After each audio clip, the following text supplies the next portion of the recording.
This finely decorated bathhouse would have been a focus for any villa. And thanks to the results from the test pits and the bits of radar John could get from the back gardens, we think that the villa would have sat roughly in the area now occupied by these houses.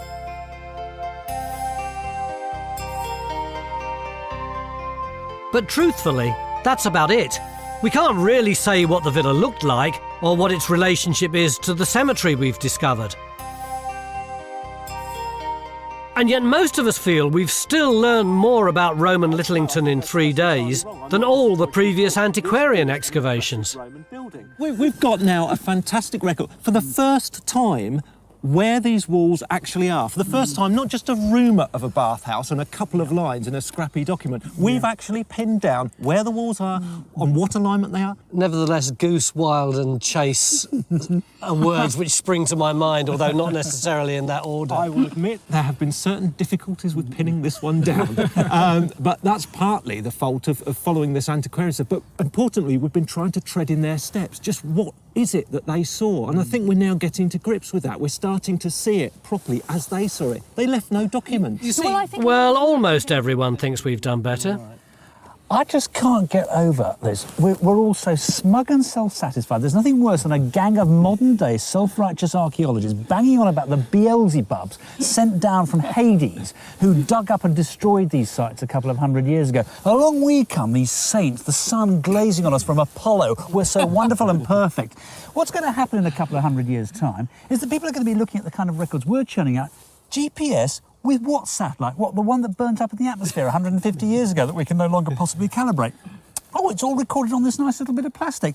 Oh, well, we haven't had a drive for one of those for the last 2 centuries.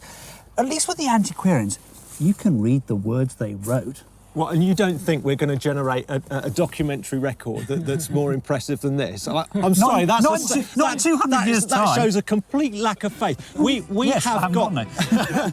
Much as I'd love to listen to this mature discussion for the next few hours, At all, because we could have just had that and a blazing three-dimensional multicoloured hologram. I've got an appointment with a few of the locals. Or maybe more than a few, who are now keen to know what we've done with Littlington's villa. It is the whole village, isn't it? I said the whole village. I thought they were joking. Welcome, welcome. Can you see the robust Roman walls, which... You can't see them? No.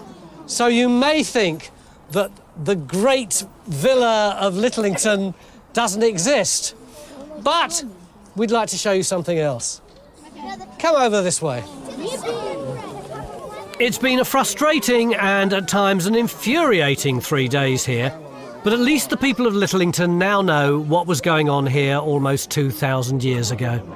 We do know that in parts of this building there were some really expensive floors. We've found not... And in spite of some people's misgivings, I have to say, this site proves the benefits of digging into the past.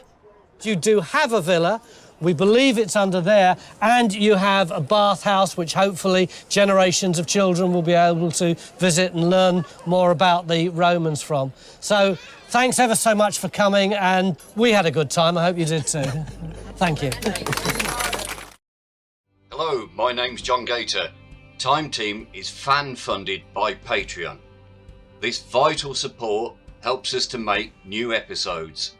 Joining Patreon gives you access to exclusive interviews, 3D models and masterclasses, plus lots more.